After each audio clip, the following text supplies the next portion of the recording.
If you want to go fishing in Florida, you'll need a license first, but the process is very simple. You can get one in a few different ways depending on what's easiest for you. The fastest option is online through gooutdoorsflorida.com.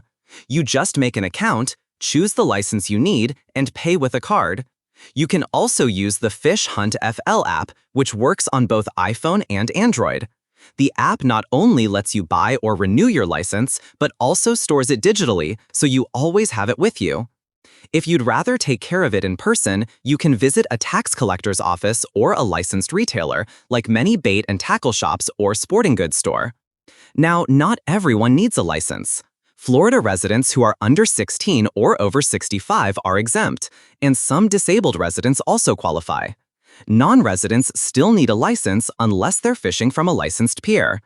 It's also important to know what counts as a Florida resident for fishing licenses. Generally, if you've lived in the state for 6 months and have a Florida driver's license or ID, you qualify.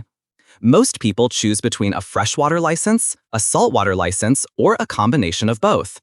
There are short-term options like 3-day or 7-day passes and annual licenses if you plan on fishing more often. Prices vary depending on whether you're a resident or visitor. Here's a quick tip. If you're using the Fish Hunt FL app, it offers more than just licenses. You can check fishing regulations, sunrise and sunset times, and even report your harvest if you're also hunting. It's a handy all-in-one tool for outdoor activities. Finally, remember that all license purchases are non-refundable, and small handling fees apply whether you buy online, through the app, or by phone. Once you've got your license, you're ready to enjoy Florida's lakes, rivers, and coastline without any issues.